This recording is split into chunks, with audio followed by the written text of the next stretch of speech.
আসসালামু আলাইকুম my dear students. আমরা আজকে নবম দশম শ্রেণীর রসায়ন বইয়ের পঞ্চম অধ্যায় অর্থাৎ রাসায়নিক বন্ধন অধ্যায়টির সব ধরনের সিকিউ যেগুলো বিগত বছরগুলোতে বিভিন্ন বোর্ডে এসেছে কিংবা তোমাদের সামনে এসএসসি 2026-এর জন্য ইম্পর্ট্যান্ট সেই এমসিকিউগুলো নিয়ে আজকে আলোচনা করব। তো আলোচনার শুরুতে আমি যেই প্রশ্নটি রেখেছি এটি তোমাদের পাঠ্য বইয়ের একটা প্রশ্ন, কোনো বোর্ডে আসেনি বাট ইম্পর্ট্যান্ট। প্রথমে এটি দিয়ে শুরু করছি।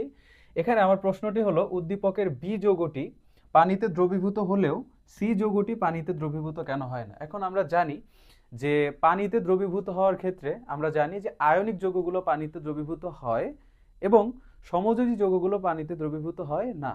তাহলে আমরা এখানে বি আর সি, তাহলে বি যৌগটি হচ্ছে কি বলতো? বি যৌগটি হলো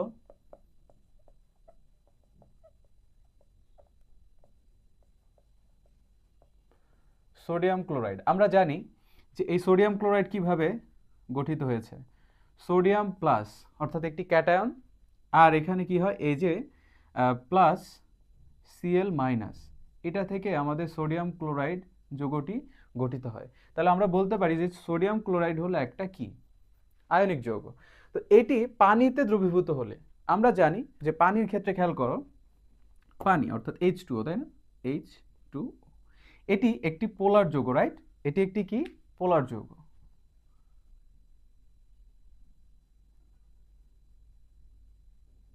তাহলে পোলার যৌগ হলে এর মধ্যে নিশ্চয়ই আংশিক ধনাত্মক এবং আংশিক ঋণাত্মক প্রান্ত থাকবে। খেয়াল করো, এই হচ্ছে ও,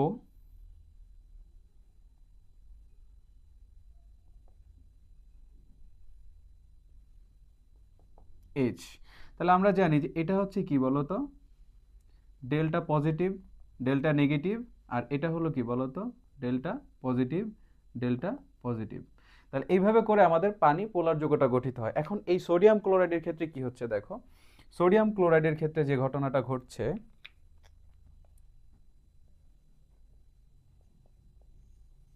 এই তো। এখন খেয়াল করো, এটা যেহেতু পজিটিভ আয়ন, তাই না, ক্যাটায়ন, তাহলে এটার সাথে আমার এই যে যে ঋণাত্মক অর্থাৎ ডেল্টা মাইনাস, হ্যাঁ, ডেল্টা মাইনাস যেটা, সেটা এসে এখানে সংযুক্ত হবে। খেয়াল করো কিভাবে হচ্ছে।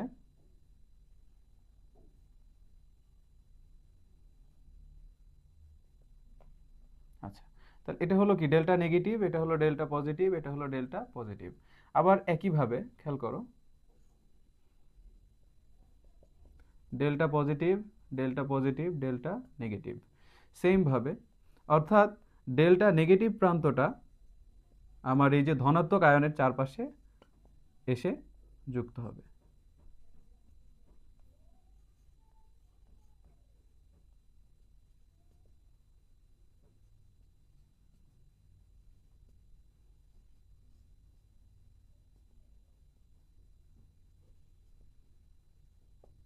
আচ্ছা, আমরা বুঝতে পারলাম।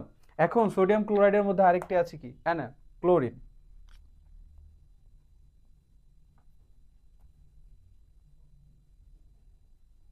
এই যে, তাহলে এটার সাথে স্বভাবত কি আসবে বলো তো, পজিটিভ প্রান্তটা আসবে না?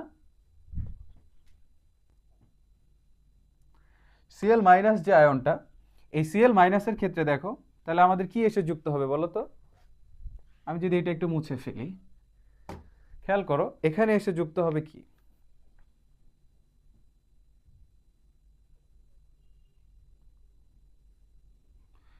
এই যে পজিটিভটা, ঠিক আছে? সেম ভাবে সবগুলো ক্ষেত্রে এখন এই এই একই ঘটনাই ঘটবে, দেখো।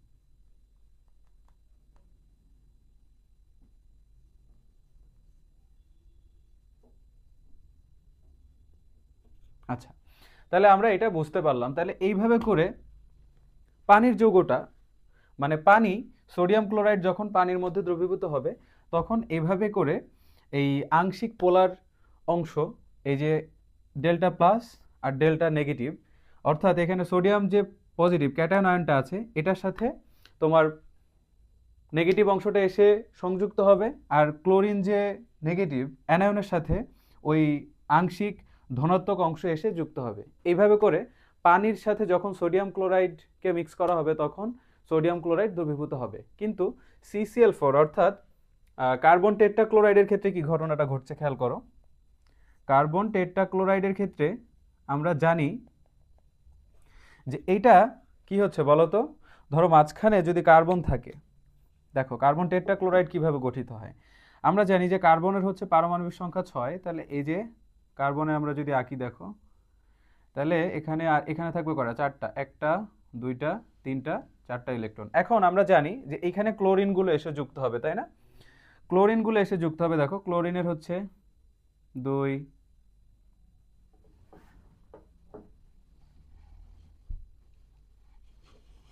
ক্লোরিনের এখানে 2 নাম্বার কক্ষপথে কয়টা থাকে ইলেকট্রন, 2 4 6 8, তাহলে 8 আর 2 10 হলো, তাই না? আর বাকি থাকবে কয়টা বলো তো,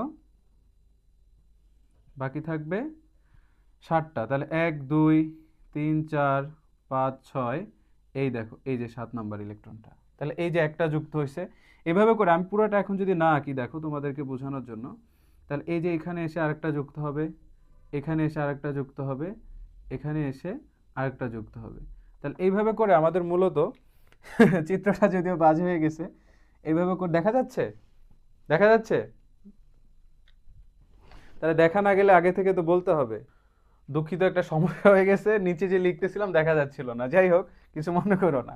তো আমাদের এখন যেটা করতে হবে, দেখো CCl4টা যদি আমি আঁকি আর কি, হ্যাঁ CCl4টা যদি আঁকি, খেয়াল করো এটার মধ্যে কার্বন পরমাণু আছে। তো এখন দেখা যাচ্ছে তো, নাকি আমাকেই দেখা যাচ্ছে শুধু?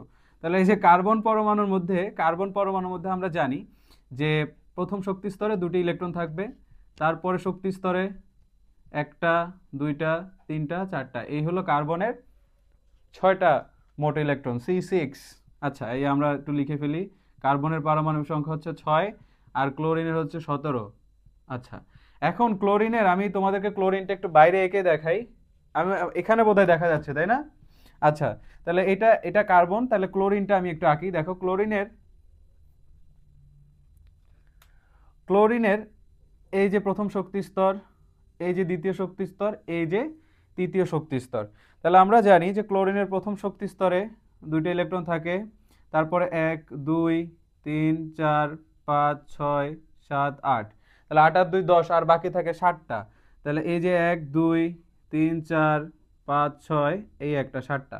তাহলে এই যে যে একটা বেজোড় ইলেকট্রন, এই একটা বেজোড় ইলেকট্রন এই আশেপাশে এই 4টা কার্বনের সাথে, মানে কার্বনের সর্ববহিস্থ শক্তি স্তরে 4টা ইলেকট্রনের সাথে ও ইলেকট্রনটা শেয়ার করবে। আচ্ছা, তাহলে শেয়ার করবে, আমি যদি এখন এখানে আঁকি দেখো,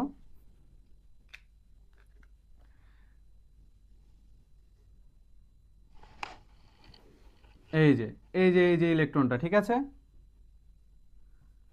এই যে ইলেকট্রনটা, এই যে ইলেকট্রনটা, এই যে ইলেকট্রনটা, তাহলে এইখানে দেখো কোনো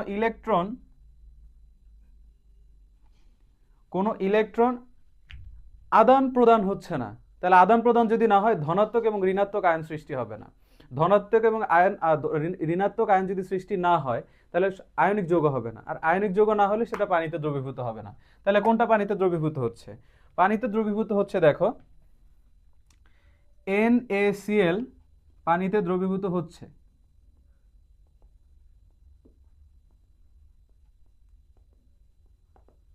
CCl4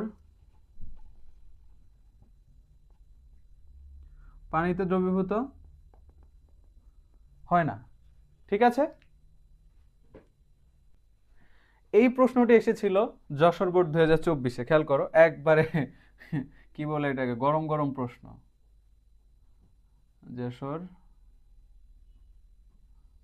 বোর্ড 24।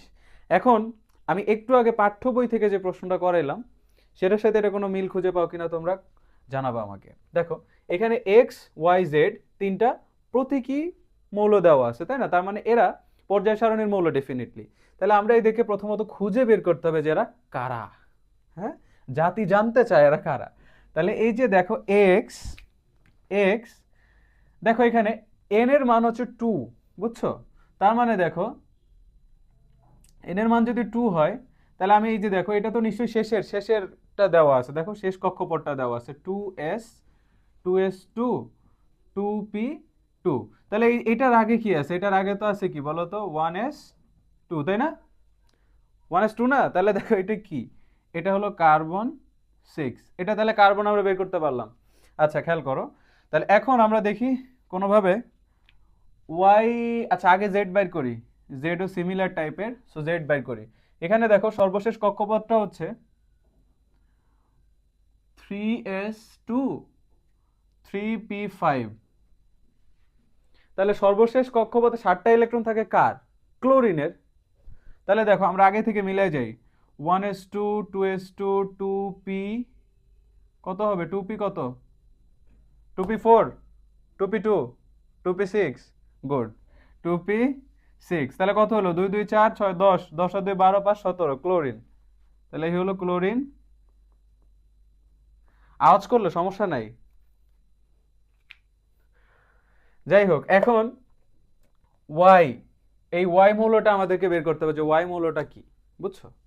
তাহলে ওয়াই মৌলটা দেখো তো, এটা হচ্ছে পর্যায়ে 4 আর গ্রুপ 11 আছে, কত, পর্যায়ে 4 আর গ্রুপ 11। তাহলে আমাদের এই যে জেড ওয়াই মৌলটা যেটা আছে এটা আমাদের এখন বের করতে হবে at any how any cost. তাহলে এই যে ওয়াই মৌলটা যেটা, খেয়াল করো ওয়াইটা দেখো আমাদের পর্যায় হচ্ছে 4 আর গ্রুপ হচ্ছে 11। তাহলে আমাদের গ্রুপ যদি 11 হয়, তোমাদের মনে আছে সর্বশেষ কক্ষপথ যদি এরকম হয়, এস আর পি থাকে, শুধুমাত্র এস থাকে, তাহলে হচ্ছে এই যে এস এর যে ইলেকট্রন নাম্বার থাকবে সেটাই হয় গ্রুপ, তাই না? এটা হচ্ছে রুল 1। রুল 2 কি ছিল? রুল 2 ছিল হচ্ছে এরকম, যে এস এর মধ্যে যে ইলেকট্রন থাকবে, এই যে এস এর উপরে যে ইলেকট্রন আর পি এর উপরে যে ইলেকট্রন, এই যে এইটার এই ইলেকট্রন আর এই ইলেকট্রন প্লাস সাথে 10 যোগ করে আমরা গ্রুপ নাম্বার পাইতাম, ঠিক আছে? রুল 3। এটা কি ছিল আমাদের, ডি আর এস, এটা যোগ করে আমরা এখানে গ্রুপ নাম্বার পেয়ে যাইতাম। একটু তোমরা একটু মনে মনে করে নাও, তাহলেই তোমাদের জন্য সুবিধা হবে। বাচ্চারা দূরে থাকবা, হ্যাঁ? আচ্ছা, এখন কথা হলো তাহলে আমরা একটু করতে থাকি, হ্যাঁ? দেখো 1s2 2s2 শোনো শোনো, পিয়া শোনো, আবার হচ্ছে পিয়া শোনো, এরপর হচ্ছে ডিপিএস খোলো, ডিপিএস খোলো, এফডিপিএস খোলো। তাহলে এটা হলো 3D। আমার মতো যারা গরিব আছে যারা এইভাবে মনে রাখছো, ধন্যবাদ তোমাদেরকে।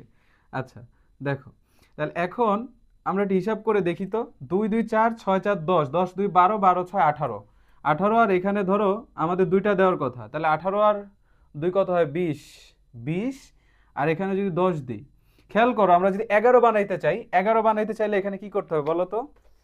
এই দেখো আমরা তো বেসিক্যালি 3D10টা আগে আনতে হবে, 3D10টা আগে আনতে হবে। এখন যদি দেখো 4s 1 যদি আমি এখানে দিয়ে দিই, তাহলে কিন্তু দেখো আমার এই যে 3D, আচ্ছা 3D10 এই যে গ্রুপ 11 হয়ে যাচ্ছে, দেখো 3D10 আর 4s1। আমি বলছি না লাস্টের অরবিটাল যদি ডি থাকে আর এস থাকে, তাহলে ডি আর এস এর ইলেকট্রন নাম্বার যোগ করলে গ্রুপ নাম্বার পাওয়া যায়। তাহলে এই দেখো এটা 11, তার মানে আমরা এখানে পাচ্ছি হচ্ছে কি বলতো, সব হিসাব করে দেখলাম 29 হয়েছে। তাহলে 29 হলে এটা হলো কপার, বুঝছো? তাহলে এই আমরা এক্স ওয়াই জেড কে এতক্ষণ ধরে চিনলাম, হ্যাঁ? এবার ওরা কি কি করে, ওদের কাজ কি, এই প্রশ্নের খাতিরে দেখো এখন কিন্তু আগের প্রশ্নের মতো, আগের যে প্রশ্নটা করালাম সেটা কি ছিল, সোডিয়াম ক্লোরাইড, তাই না? পানিতে দ্রবীভূত হয়, কিভাবে দ্রবীভূত হয় সেটার চিত্র এঁকে বুঝিয়েছি। তাহলে এখন আমাদের সেম কাজ করতে হবে। দেখছো পাঠ্য বইয়ের ওই প্রশ্নটা কিন্তু বোর্ডে 24 সালে এসেছে।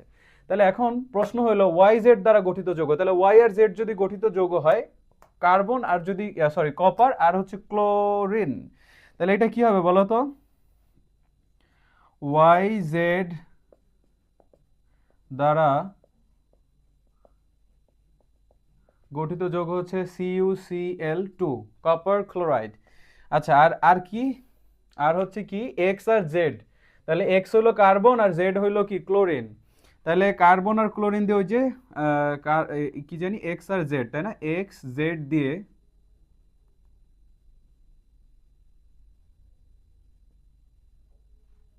গঠিত যৌগ হচ্ছে কার্বন টেট্রা ক্লোরাইড।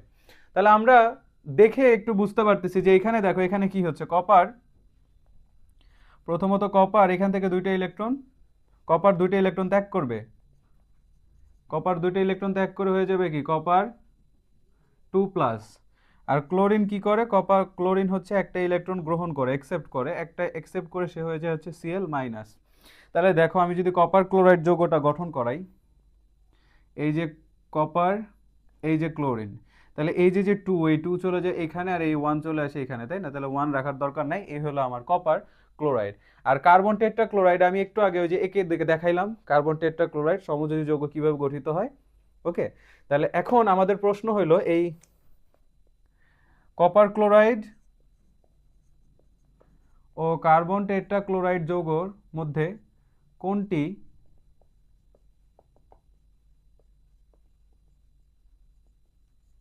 পানিতে দ্রবণীয়, এটা জাতি জানতে চায়, আর বুদ্ধিমান নাগরিক যারা আছে তারা অলরেডি অ্যান্সার জানে। এটার মধ্যে আমরা দেখতে পাচ্ছি কপার ক্লোরাইড হলো আয়নিক যৌগ, এটা কি আয়নিক যৌগ। সো আয়নিক যৌগ পানিতে দ্রবীভূত হয় আমরা জানি। এখন আমি একটু ফিগারটা এঁকে দেখাবো আর কি। আচ্ছা, তাহলে কি করতে হবে, কপার ক্লোরাইডটা আমরা এটা আঁকার চেষ্টা করি। দেখো কপারটা হচ্ছে কি, প্রশ্নটা মুছে ফেলি, জায়গা বানাই, জায়গার খুব দরকার, বুঝছো, জায়গার খুব দরকার। আচ্ছা, খেয়াল করো, কপার কপার হচ্ছে 2+। এখন এটা যদি পানিতে দ্রবীভূত করতে চাও, এটার কাছে কারা কি আসবে বলো তো? এটার কাছে আসবে হচ্ছে এই যে অক্সিজেনের যে 2 ডেল্টা নেগেটিভ। এটা 2 ডেল্টা আসলো কেমনে? কারণ অক্সিজেন আমরা জানি যে অক্সিজেন হচ্ছে এরকম ডাবল বন্ড দিয়ে গঠিত হয়, তাই না? দুটো ইলেকট্রন শেয়ার করে, এই কারণে এখানে 2 ডেল্টা নেগেটিভ দিছি, আগেরটা ডেল্টা নেগেটিভ দিছি, একই। তুমি এটা বেশি অ্যাপ্রোপ্রিয়েট। আচ্ছা, এখন দেখো এই যে এইচ, এটা হলো ডেল্টা পজিটিভ, এটা হলো ডেল্টা পজিটিভ। তাহলে এইটাই দেখো 2 delta negative, delta positive, delta positive, hydrogen delta positive, hydrogen delta positive, 2 delta negative. Oxygen হলো কি 2 delta negative, delta positive, delta positive. আচ্ছা, তাহলে আমরা মূলত বুঝতে পারলাম যে আমার এই যে পানি যে পোলার যৌগ, এটা কপার 2+, অর্থাৎ ধনাত্মক আয়নটার সাথে এই যে আংশিক ঋণাত্মক যে অংশটা, এটা এসে সংযুক্ত হয়। আচ্ছা, এখন কথা হলো আরেকটা কি থাকে, ক্লোরিন মাইনাস, তাই না? Cl-, ক্লোরাইড আয়ন, যেটা ক্লোরাইড আয়ন। তো এই ক্লোরাইড আয়ন দেখো এটার কাছে কি থাকবে বলো তো? এবার ও এই বিপরীত লিঙ্গের আয়নটিকে দূরে সরিয়ে দিবে, বিপরীত লিঙ্গের আয়নটিকে কি করবে, দূরে সরিয়ে দিবে। হ্যাঁ, আর নাকি বিপরীত লিঙ্গের আয়নটাকে দূরে সরিয়ে দিবে কেন? বিপরীত লিঙ্গের আয়নটিকে কাছে আনবে। এই দেখো নেগেটিভ আয়ন অ্যানায়নের সাথে ক্যাটায়ন, অর্থাৎ আংশিক ধনাত্মক যে চার্জের অংশটি সেটি অ্যাড থাকছে। আচ্ছা, এখন আবার এই যে 2 ডেল্টা নেগেটিভ, 2 ডেল্টা নেগেটিভ, এটার সাথে দেখো এই যে আংশিক ধনাত্মক অংশটি এটি যুক্ত থাকছে। আবার এখানে দেখো 2 ডেল্টা নেগেটিভ, হ্যাঁ, এই হচ্ছে ডেল্টা পজিটিভ, এই হচ্ছে ডেল্টা পজিটিভ। তাহলে এইভাবে করে কপার ক্লোরাইড যৌগটি পানিতে দ্রবীভূত হয়। কিন্তু কিন্তু এক্স আর জেড দিয়ে যে যৌগটা গঠিত সেটা হচ্ছে কি CCl4, কি CCl4 tetra carbon tetra chloride, যেটা একটু আগে আমি একে দেখাইছি, সেম যৌগটাই, ওটা সমযোজী যৌগে মানে সমযোজী বন্ধনে আবদ্ধ। সো ওরা কি হয় না, ওদের মধ্যে ধনাত্মক আর ঋণাত্মক চার্জ নাই, না থাকার কারণে ওরা পানিতে দ্রবীভূত হয় না। তাহলে আশা করলাম আমরা এই প্রশ্নটি বুঝতে পেরেছি। এই প্রশ্নটি দেখতে পাচ্ছ তোমরা, এখানে প্রথমত মৌল রয়েছে, পর্যায় আর শ্রেণী দেওয়া আছে। তাহলে মৌলগুলো হচ্ছে দুইটারই এ। আচ্ছা, সেম নাম হয়ে গেল কিভাবে বুঝলাম না, এটা হচ্ছে বি, ঠিক আছে। আচ্ছা, তাহলে দুইটা মৌল এ আর বি, এদের পর্যায় হচ্ছে দেখো, এ মৌলটার পর্যায় চতুর্থ পর্যায়ে আর শ্রেণী হচ্ছে 8, এটা হচ্ছে দ্বিতীয় পর্যায়ে আর শ্রেণী হচ্ছে 16। তাহলে প্রশ্ন দুইটা আমাদের যে রয়েছে এর মধ্যে D2 এর বন্ধন, ও মাই গড, ডি কোত্থেকে আসলো? এইটাকে এটাকে ডি বানাই, বুঝছো, নাহলে এটা বি2 দেওয়া লাগবে। আচ্ছা, এই হচ্ছে ডি। এবার এবার কোশ্চেন মিলছে, বুঝছো। যাই হোক, তাহলে আমাদের এই ডি2 এর বন্ধন গঠন এটা ব্যাখ্যা করতে হবে, আর এ মৌলটি ডি এর সাথে বন্ধন গঠনে একাধিক যোজনী প্রদর্শন করে এটা ব্যাখ্যা করতে হবে। এখন মৌলগুলা কি সেটাই তো জানি না, তাহলে মৌলগুলা কি সেটা আগে খুঁজে বের করতে হইবে। খেয়াল করো, এ মৌল যেটা আছে, আগে এটা নিয়ে চিন্তা করি। এই যে এ মৌলটা, এটার হচ্ছে পর্যায় 4 আর শ্রেণী হচ্ছে 8। পর্যায় 4, শ্রেণী হচ্ছে 8। তাহলে ইলেকট্রন বিন্যাস করতে করতে শুরু করি। দেখো, শ্রেণী 8, পর্যায় যদি 4 হয়, তার মানে ওর লাস্টে কি থাকবে বলো তো? লাস্টে 4। তাহলে লাস্টে 4 থাকবে। তাহলে আমরা যাই ইলেকট্রন বিন্যাস করতে করতে, 1s2 2s2 2p6 3s2 3p6 4s2। আচ্ছা, আমাদের শ্রেণী করতে হবে কত? শ্রেণী করতে হবে 8। শ্রেণী করতে হবে 8। তাহলে দেখো এইখানে আমার কি দিতে হবে বলো তো? 3d 4 3d নাকি 6? 3d 6 কত হলো? 2 2 4 6 10 12 16, 12 18 20 আর 6 26। এখন খেয়াল করো, তাহলে 8টা ইলেকট্রন হচ্ছে, দেখো তো লাস্টে। এস আর ডি হলে আমি কি বলছিলাম, যে যদি আমার এটা হচ্ছে রুল 2 তোমাদের বইয়ে গ্রুপ এবং পর্যায় নির্ণয়ের জন্য, ডি এবং হচ্ছে এস রুল 3, এটা রুল 3। তার মানে সর্বশেষ কক্ষপথে যদি এটা যদি এখন সাজায় লিখি, খেয়াল করো, সাজায় লিখলে কি হচ্ছে? 1s2 2s2 2p6 3s2 3p6 3d6 4s2। এই দেখো, তাহলে এখন দেখো এটা হচ্ছে রুল 3। তাহলে এই যে দেখো, এখানে 6 আর 2 8, এটা যোগ করলে আমি শ্রেণী পাচ্ছি, আর পর্যায় হচ্ছে আমাদের সর্বশেষ অরবিটালে যেটা প্রবেশ করে ওইটার আগের নাম্বারটাই তো পর্যায় হয়। তাহলে এটা আমরা দেখো 26টা, তাহলে 26টা মৌল কার? 26টা মৌল হচ্ছে আয়রনের। তাহলে এটা হচ্ছে আয়রন Fe26। ওকে, এখন আবার বের করতে হবে ডি বের করতে হবে। খেয়াল করো, ডি মৌলটা দেখো, এটা হচ্ছে দ্বিতীয় পর্যায়ে আর শ্রেণী হচ্ছে 16। তাহলে দ্বিতীয় পর্যায়ে হলে দেখো 1s2 2s2 2p, দেখো দ্বিতীয় পর্যায়ে, তার মানে আমি 2 এর বেশি যাইতে পারবো না। 2 এর বেশি যেতে পারবো না। তার মানে 2p। এখন দেখো 16, এস আর পি থাকলে এটা রুল 2, এসপি থাকলে এই ইলেকট্রনের সাথে 10 যোগ করলে আমরা হচ্ছে কি পাই? গ্রুপ নাম্বার বা শ্রেণী নাম্বার পাই। তাহলে দেখো এখানে 16 যদি হয়, তাহলে এখানে 4 দিতে হবে। তাহলে কি হবে দেখো, এই যে 4 যোগ 2 যোগ 10, তার মানে আমরা পেয়ে যাব 16। এটা হচ্ছে কি? রুল 2। তাহলে এটা দেখো আমরা কোন রুলের, এটা আমরা কি পাচ্ছি? 4 আর 4 8, তার মানে এটা আমরা পাচ্ছি হচ্ছে অক্সিজেন। এটা কি পাচ্ছি? অক্সিজেন ও 8। এখন আমাদের প্রশ্নটা খেয়াল করো, ডি2 এর বন্ধন গঠন ব্যাখ্যা করতে হবে। ডি2 এর বন্ধন গঠন ব্যাখ্যা করতে হবে। তাহলে ডি2 মানে হচ্ছে কি বলতো? ডি2 মানে হচ্ছে O2। দুইটা অক্সিজেন পরমাণু পরস্পরের সাথে যুক্ত হবে কিভাবে, খেয়াল করো। তাহলে দেখো, প্রথম শক্তি স্তরে ইলেকট্রন থাকতেছে দুইটা, দিতেছি ইলেকট্রন, এই যে দুইটা শক্তি স্তর। খেয়াল করো, তাহলে এখানে থাকতেছে হচ্ছে কয়টা? দুইটা। আর এটা কয়টা? 4টা। খেয়াল করো, তা 4টার মধ্যে দেখো, এখন আর এটা হচ্ছে কি? একটা অক্সিজেন পরমাণু। তাহলে আর একটা অক্সিজেন পরমাণু আমরা যদি আঁকি, খেয়াল করো, এই যে ছোট হয়ে গেল নাকি চিত্রটা? এই যে 2, এই যে 2, এই যে 2। খেয়াল করো, এখন এই যে এদের মধ্যে এখানে এই যে ইলেকট্রনগুলো দেখো, এই যে বন্ধন জোড়। তাহলে এটা একটা অক্সিজেন পরমাণু ছিল, এটা একটা অক্সিজেন পরমাণু, এটা একটা অক্সিজেন পরমাণু।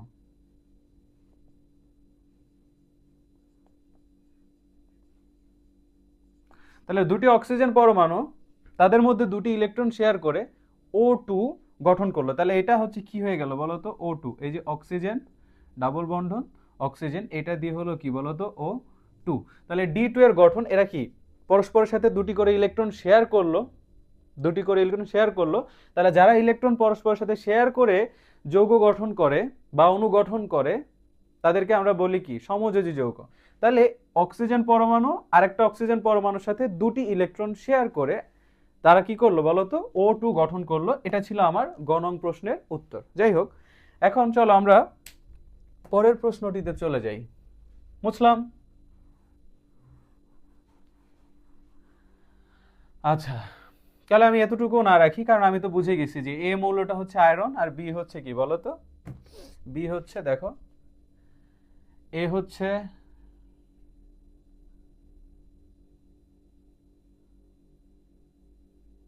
আয়রন Fe, ডি হচ্ছে অক্সিজেন। আচ্ছা ঠিক আছে, ওকে। এখন এ মৌলটি ডি এর সাথে বন্ধন গঠনে একাধিক যোজনী প্রদর্শন করে। তাহলে যেই মৌল একাধিক যোজনী প্রদর্শন করে তাদেরকে আমরা বলি কি বলতো, পরিবর্তনশীল যোজনী প্রদর্শন করে, তাই না? তাহলে এরকম পরিবর্তনশীল যোজনী তোমাদেরকে এক্সাম্পল দিলে তোমরা ছোটবেলায় মুখস্থ করছো ক্লাস 8-এ, কার্বনের যোজনী হচ্ছে 2, 4, 6, করছো না? তাহলে এই যে 2, 4, 6 তিনটা যোজনী না, তিন ধরনের, তাহলে এদেরকে আমরা বলেছিলাম পরিবর্তনশীল যোজনী। এখন আমার মনে হয় তোমরা এতটুকু জিনিস জানো যে আয়রন এখানে কি আছে, অক্সিজেন। তাহলে আয়রন যখন অক্সিজেনের সাথে যৌগ গঠন করে তখন দেখো তো ও কি কি গঠন করে বলো তো। প্রথমত Fe,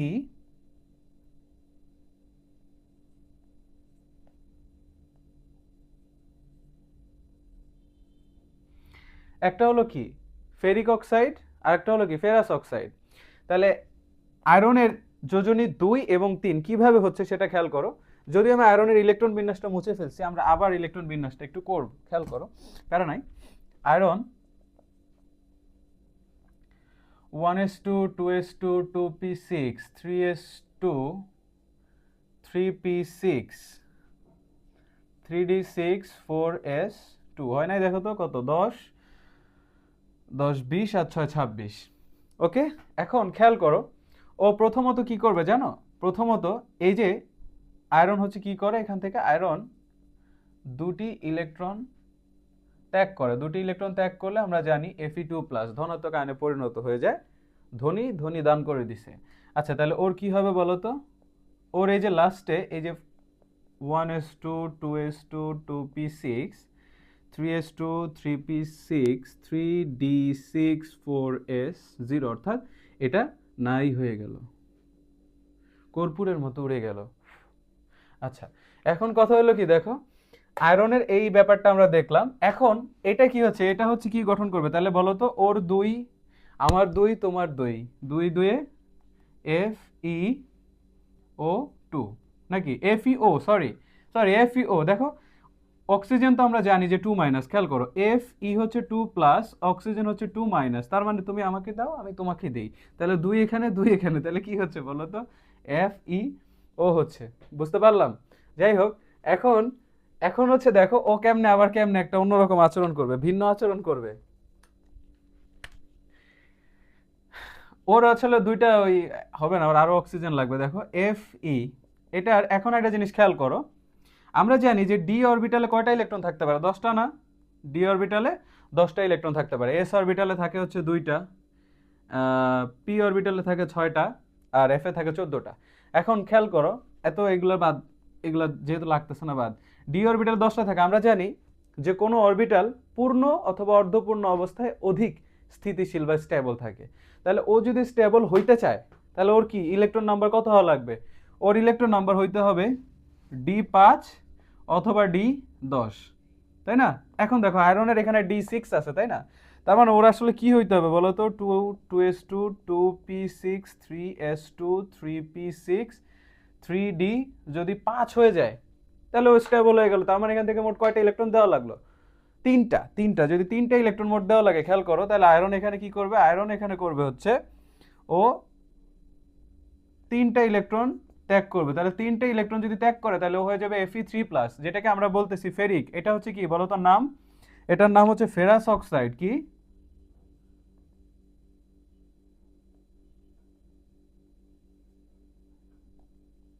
ফেরাস অক্সাইড। এখন এটা দেখো Fe3, তাহলে এটার সাথে আমি যদি এখন ধরো অক্সিজেন হচ্ছে কি 2 তাই না, আবার বলতেছে দেখো, এবার হচ্ছে দেখো, এবার এই যে এই 2 হচ্ছে এখানে, আর এই যে এই 3 হচ্ছে এখানে, তাহলে Fe2O3, তাহলে এটা হয়ে গেল কি বলো তো, ফেরিক অক্সাইড। এটা কি হয়ে গেল?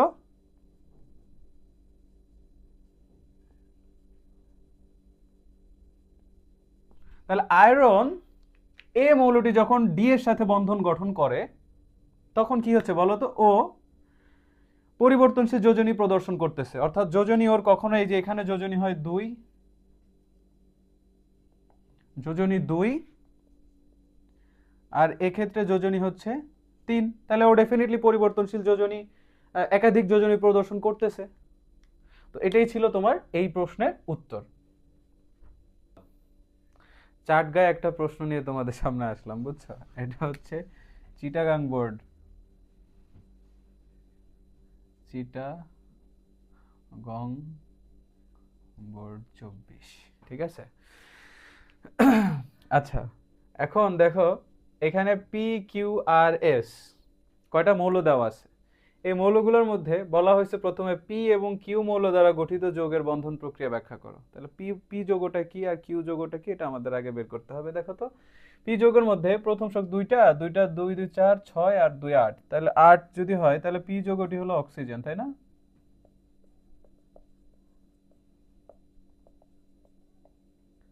পি যৌগটি হলো অক্সিজেন, মানে পি মৌলটা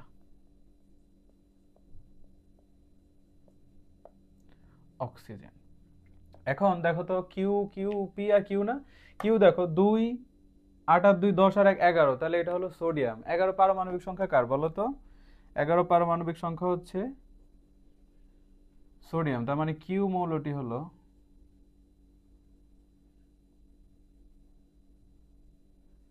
সোডিয়াম, ঠিক আছে? এখন পি আর কিউ এরা কিভাবে মৌল গঠন করে? তাহলে সোডিয়াম আর অক্সিজেন আমি একটু দেখি, তোমাদের বোঝানোর চেষ্টা করি। দেখো সোডিয়াম যেটা, সোডিয়াম আগে আমরা একটা ইলেকট্রন বিন্যাস করি। নর্মালি আমরা যে কোনো প্রশ্ন তো সলভ করার পূর্বে ইলেকট্রন বিন্যাসটা করতে হবে, বেশি না লিখলে, মোটামুটি না লিখলে তো ভালো নাম্বার পাওয়া যাবে না। আচ্ছা, তাহলে 1s2 2s2 2p6 4s1। আচ্ছা, আর যদি আমি করি হচ্ছে কার, অক্সিজেনের, তাহলে অক্সিজেনের দেখো তো কি হয়, অক্সিজেনের হয় 1s2 2s2 2p4, ঠিক আছে?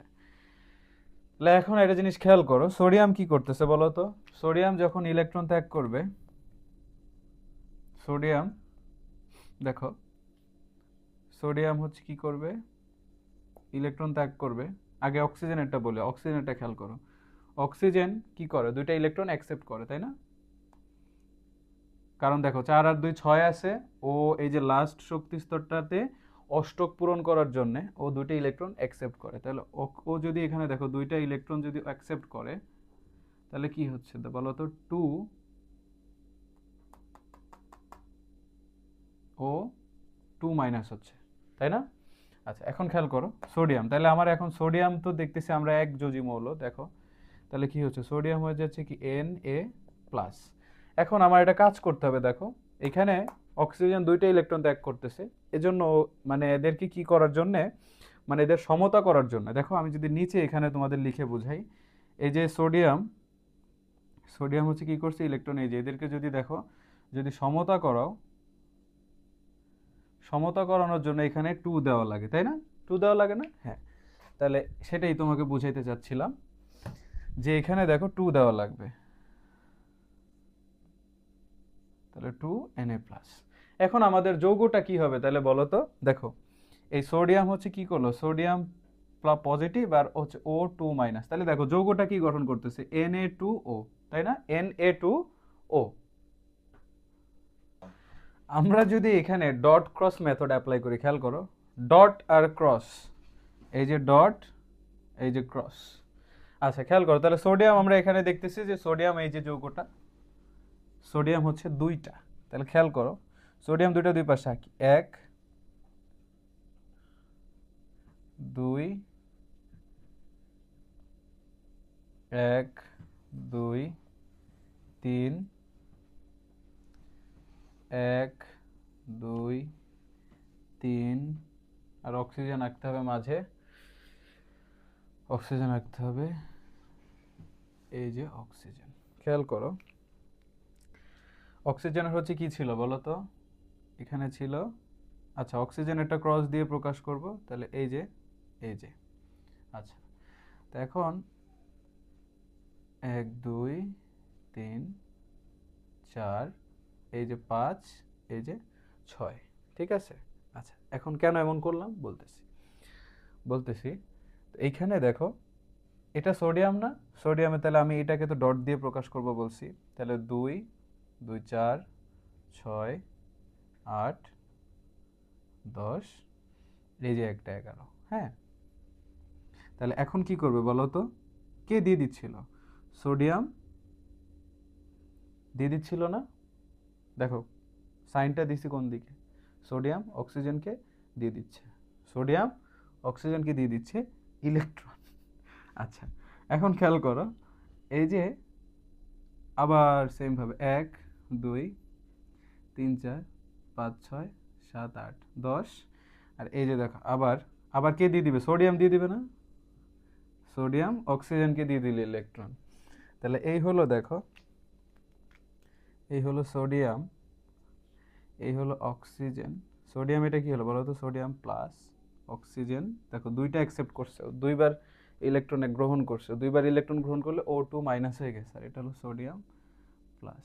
এখন খেয়াল করো আমি যদি, দেখা যাচ্ছে, গুড। তাহলে এখন দেখো, তাহলে দুইটা সোডিয়াম প্লাস আয়ন তাই না, দেখো তাহলে এই যে 2, দেখো এইখানে দেখো এবার এই যে, হ্যাঁ 1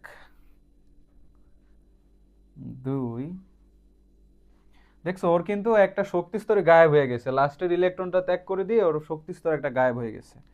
তো এখানে কি হচ্ছে দেখো, এখানে হচ্ছে হলো 1 2, আর এখানে হচ্ছে 8, ওর অষ্টক পূর্ণ হয়ে গেছে, 1 2 3 4 5 6 7 8, ও নিয়নের মতো আকার ধারণ করছে, বুঝছো, কার মতো আকার ধারণ করছে, নিয়নের মতো। আচ্ছা এখন এটা খেয়াল করো,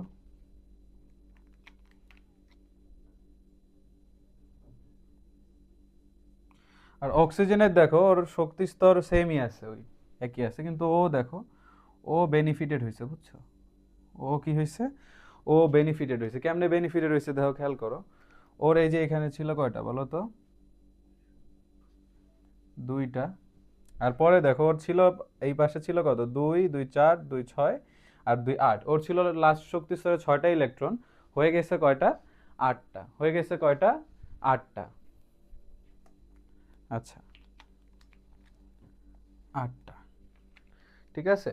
সো এখন দেখো 1 2 3 4 5 6 7 8, তাহলে দেখো এটা কিন্তু আমার হয়ে যাচ্ছে কি যৌগটা বলো তো, এই যৌগটার নাম হয়ে যাচ্ছে কি, এখানে দেখা যাচ্ছে না, হুম,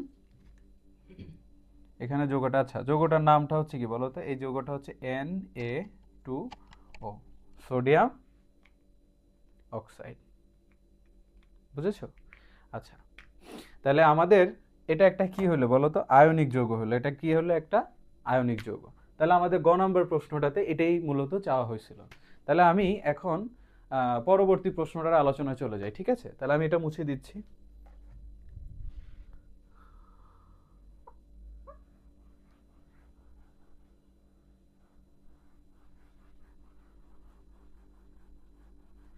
আচ্ছা পরবর্তী প্রশ্নটা হইল, আর এবং এস মৌল গঠনকালে এর যৌগের ক্ষেত্রে, সরি, আর এবং এস মৌলের গঠনকালে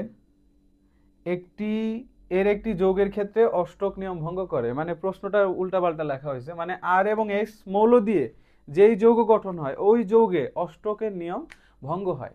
তাহলে অষ্টকের নিয়ম হলো সর্বশেষ কক্ষপথে যদি ওর 8টা ইলেকট্রন থাকে তাহলে অষ্টক নিয়ম মেনে চলে, যদি 2টা থাকে তাহলে হচ্ছে 2 এর নিয়ম মানে, হ্যাঁ, আর যদি 8-এর থেকে বেশি হয় তাহলে অষ্টক সম্প্রসারণ, হ্যাঁ।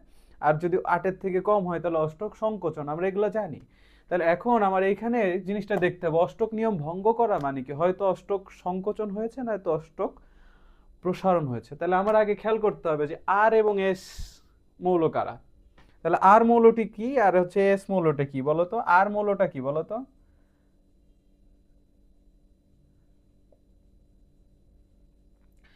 আর মৌলটা দেখো, এই 10 10 5 15 15 হলে কি হয়? পটাশিয়াম হয় না, নাকি ফসফরাস হয়? ফসফরাস, ফসফরাস না? আচ্ছা, আর পটাশিয়াম হলো 19। আচ্ছা যাই হোক, আর মৌলটি হলো ফসফরাস, তাহলে পি। ঠিক আছে, আর এস মৌলটা কি? এস মৌলটা হলো দেখো কি হচ্ছে 10, এই যে 10 6 আর 1 7 17, তার মানে এস মৌলটা হইলো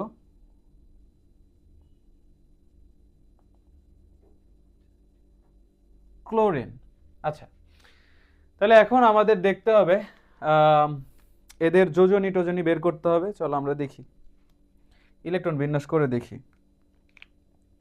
তাহলে পি মৌলটা, পি হচ্ছে 15 1s2 2s2 2p6 3s2 3p 10 আর 2 12 3p 3। ঠিক আছে, আচ্ছা।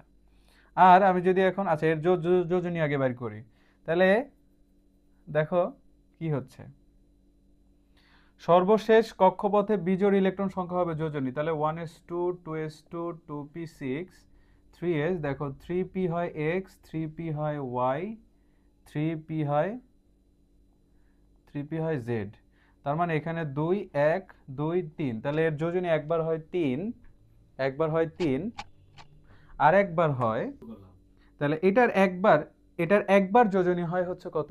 3, আর একবার যোজনী হয় 5। কেমনে খেয়াল করো, একে যখন উত্তেজিত করব, একে কি করব? উত্তেজিত করব, ইরিটেট করব, হিট দিব, প্রেসার বাড়াবো। তাহলে 1s2 2s2 2p6 3s2, দেখো এই 3sটা এখন দেখো 3px ছিল 1 3py ছিল 1 3pz ছিল 1। এখন দেখো তাহলে এই যে আরেকটা আসবে সেটা হচ্ছে 3dxy, এই যে 1, এই একটা ইলেকট্রন এখানে চলে যাবে উত্তেজিত করার ফলে। তাহলে মানে আমরা দেখতে পাচ্ছি এখানে বলো তো কয়টা ইলেকট্রন হলো? সর্বশেষ কক্ষপথে বিজোড় ইলেকট্রন সংখ্যা হলো 5, তার মানে যোজনী হলো 5।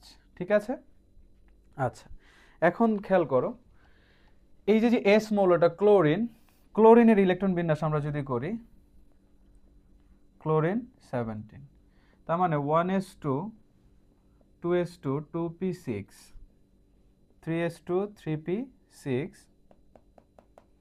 4s2 এবং 3d হয় কত বলো তো? ও বেশি হয়ে গেল না, 17, তার মানে 10 2 12, এখানে 5 দিলেই তো হচ্ছে। আচ্ছা, এখন ক্লোরিনের যোজনী আমরা জানি কত বলো তো?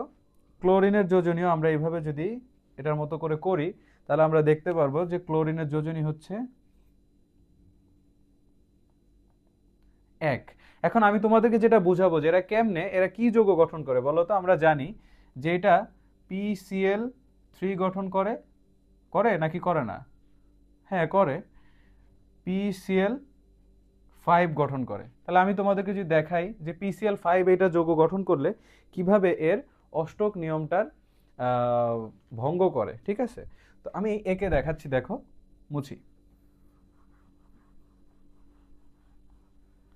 আচ্ছা, তাহলে PCl5 কিভাবে গঠন করছে খেয়াল করো। প্রথমত ফসফরাসটাকে মাঝখানে আঁকো, 1 2, তাই না? আচ্ছা এটা পরে করবো না, এই যে 3। হ্যাঁ, আচ্ছা এখন খেয়াল করো, খেয়াল করো এখানে ইলেকট্রন থাকবে কয়টা? 2টা, কারণ 15টা, তাহলে 1 2 3 4 5 6 7 8 9 10, আর থাকে কয়টা? 15টা, মানে 5টা, 1 2 3 4 5, তাই না? এখন এই 5টা যদি ক্লোরিন, ক্লোরিন যদি এই ফসফরাসের সর্ববহিস্থ 5টা ইলেকট্রনের সাথে ক্লোরিন যদি তার একটা ইলেকট্রন শেয়ার করে এখানে তাহলে যৌগ গঠন করে, তাহলে কিন্তু PCl5 হচ্ছে। আর ওর দেখো ওর এখানে আছে কয়টা, 5টা আছে। তাহলে ও যদি ক্লোরিনের সাথে শেয়ার করে আরো আরো 5টা যদি ও শেয়ার করে, তাহলে ওর মোট হবে কত বলো তো? সর্বশেষ কক্ষপথে 10, যেটা অষ্টক সম্প্রসারণ ঘটবে, অর্থাৎ 8-এর থেকে বেশি হবে সম্প্রসারণ। তাহলে তখন অষ্টক নিয়ম ভঙ্গ করবে। তাহলে আমি একটু এখানে আঁকি।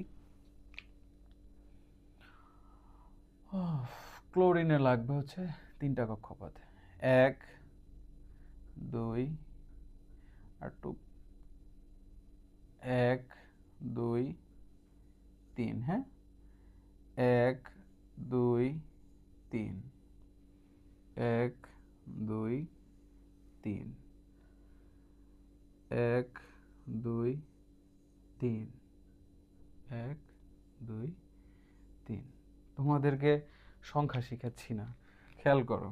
তাহলে এই যে দেখো ওর হচ্ছে 1 2, এখানে থাকে আরো কয়টা, 8টা, এই যে হলো 10টা, 1 2 3 4 5 6, আর এই যে একটা 7টা, ঠিক আছে।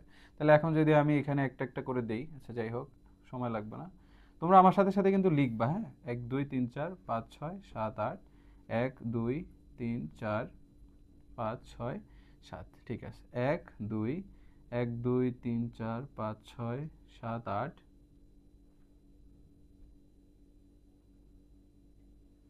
এই যে 7, ঠিক আছে। দেখো এটা কিন্তু খুব কঠিন কোনো কাজ না।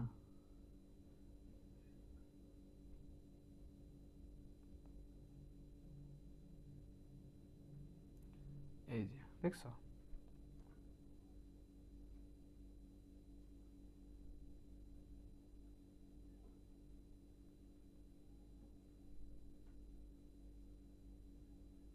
ঠিক আছে। তাহলে এটা দেখো কি হচ্ছে, এটা হলো কি পি, দেখা যায় না, না নিচে দেখা যাচ্ছে কতটুকু, গুড। তাহলে এটা আমাদের গঠন করলো কি বলো তো, গঠন করলো PCl5, যেটা আসলে কি হলো দেখো তো, 1 2 3 4, এই যে এতটুকু অংশ, 2 2 4 6 8 10। তাহলে সর্বশেষ কক্ষপথে ফসফরাসের সর্বশেষ কক্ষপথে ইলেকট্রন সংখ্যা হয়ে গেল 10টা। তাহলে এটা কি হলো, অষ্টক সম্প্রসারণ ঘটলো। আশা করলাম বুঝতে পারছি আমরা, তাই না? আচ্ছা, ঠিক আছে। আজকে আমরা এই ঢাকা বোর্ড 23-এর এই প্রশ্নটি আসছিল, দেখি ঢাকা বোর্ড 23। তাহলে এই প্রশ্নটি আমরা একটু সমাধান করি, এটা খুবই ইম্পর্টেন্ট, বুঝছো, এটা অনেক ইম্পর্টেন্ট।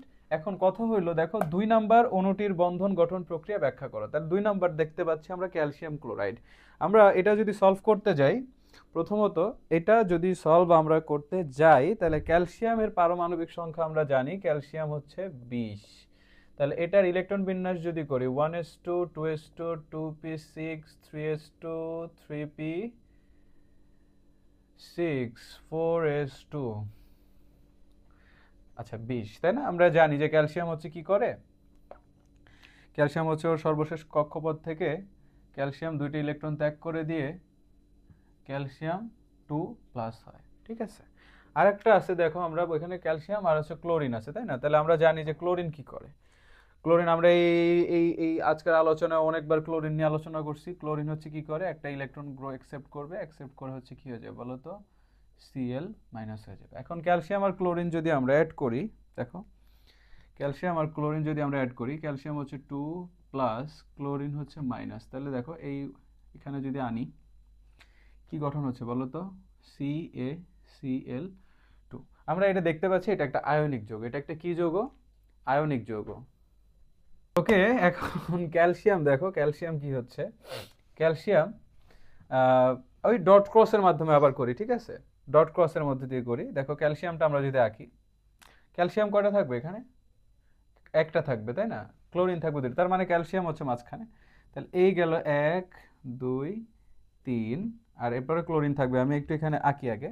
ক্যালসিয়ামের প্রথম শক্তি স্তরে একটা 2টা ইলেকট্রন, 1 2 3 4 5 6 7 8, তাহলে 8 আর 2 10।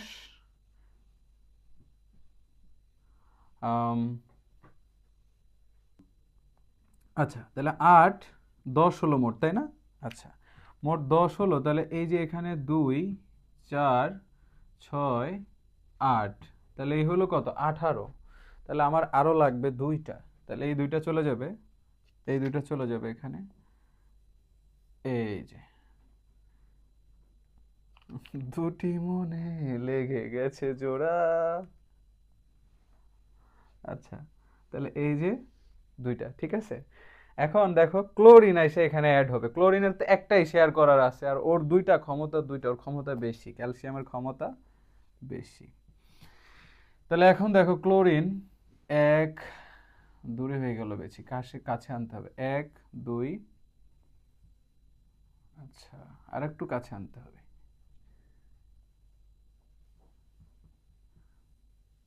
এই যে এবার কাছে আসছে অনেক। আচ্ছা, খেয়াল করো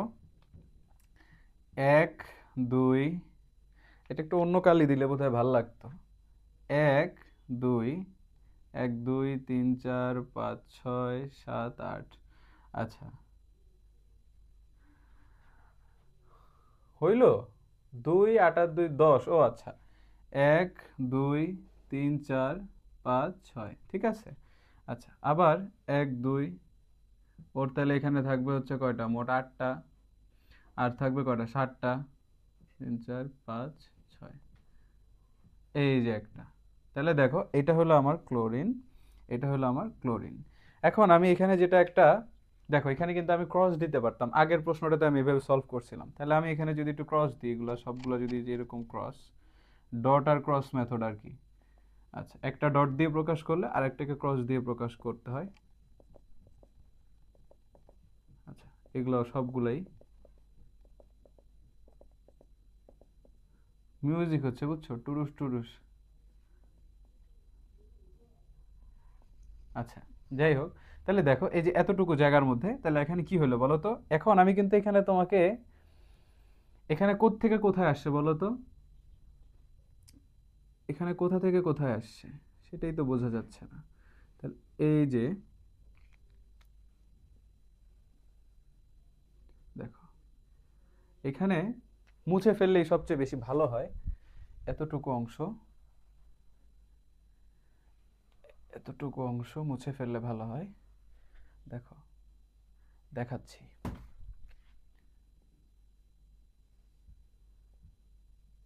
আচ্ছা এখন দেখো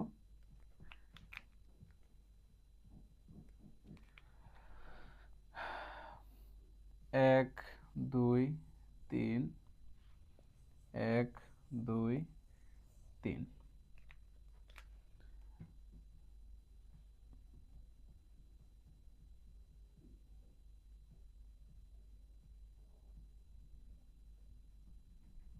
এই যে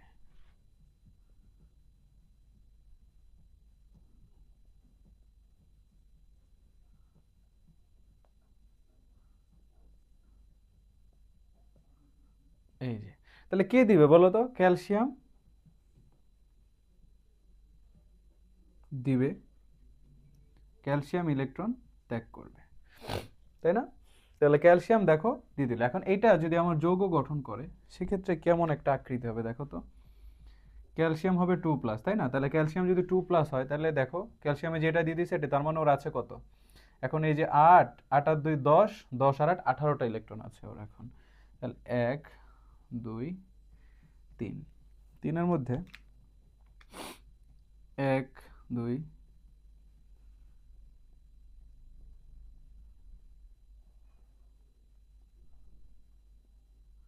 আচ্ছা তাহলে এই হলো ক্যালসিয়াম 2+, তাই না। এটার সাথে অ্যাড হবে কি বলো তো, ক্লো ক্লোরাইড আয়ন হবে, অর্থাৎ Cl-। খেয়াল করো, দেখো দেখো তাহলে ক্লোরিনের কি হচ্ছে বলো তো, ওর লাস্ট কক্ষপথে অষ্টক পূর্ণ হয়ে যাচ্ছে, 1 2 3। আচ্ছা এখন খেয়াল করো, এখানে 1 2 2 4 6 8, এবং ওরও সর্বশেষ কক্ষপথে 8টা পূরণ হয়ে গেল। তাহলে এইভাবে করে ক্যালসিয়াম ক্লোরাইড গঠিত হচ্ছে। তাহলে ক্যালসিয়াম ক্লোরাইডের গঠন প্রক্রিয়াটা আমরা বুঝতে পারলাম। এখন আমরা পরবর্তী প্রশ্নের আলোচনায় চলে যাব, প্রশ্নের আলোচনা না, উত্তরের আলোচনায় চলে যাব।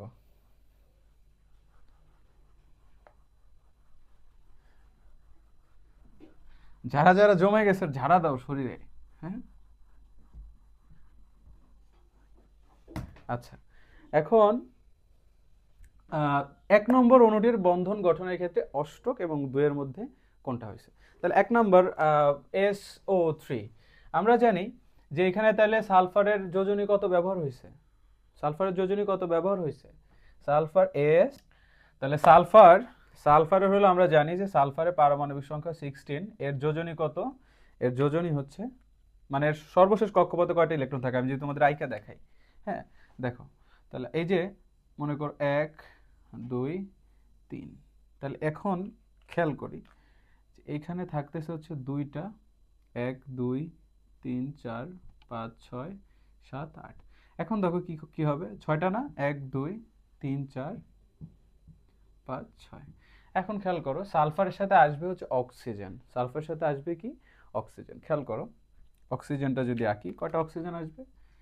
SO3, মানে 3টা অক্সিজেন আসবে। এখন খেয়াল করো 1 2, আচ্ছা,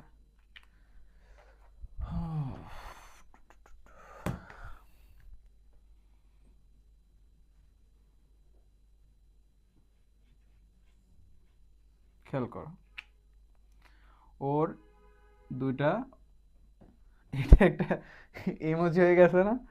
ও বাও, আচ্ছা 2টা ইলেকট্রন, তাই না? এখন আর কয়টা? 6টা থাকে না? 6টার মধ্যে দেখো এই যে 1 2 3 4, দেখো 5 6, বুঝছো? আবার এইভাবে করে হবে এখানে। এখন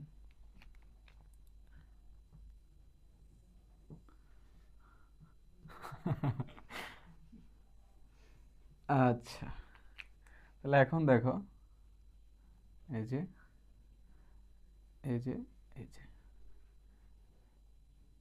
আচ্ছা এখানে আর কটা হবে? তাহলে ওর এখানে দুইটা ইলেকট্রন, আর হচ্ছে এখানে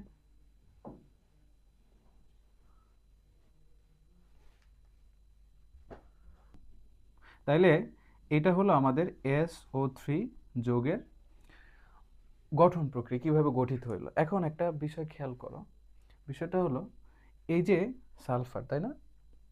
সালফারের সর্বশেষ কক্ষপথে দেখো তো এখানে কি ঘটনাটা ঘটতেছে। ওর ইলেকট্রন এই যে এখানে 4টা 4টা 4টা, তাহলে 3 4-এ কত হলো? 12টা ইলেকট্রন না? আচ্ছা, তাহলে এই 12টা ইলেকট্রন হচ্ছে ওরা কি করলো, ওরা নিজেদের মধ্যে শেয়ার করলো। তাহলে এটা শেয়ার করার ফলে আমরা দেখতেছি এখানে অষ্টক নিয়ম অনুসৃত হচ্ছে না, বা অষ্টক নিয়ম মেনে চলছে না। তাহলে অষ্টক নিয়ম, এটা রং নাম্বার। আর 2-এর নিয়ম তাহলে অনুসরণ করছে কিনা দেখি।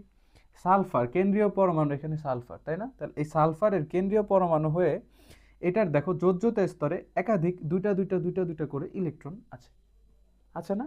তাহলে এটা 2-এর নিয়ম অনুসরণ করছে। তাহলে অষ্টক নিয়ম আর হচ্ছে 2-এর নিয়ম। আচ্ছা, তাহলে দেখো করে নাই, 2-এর নিয়ম করছে, বোঝা গেল?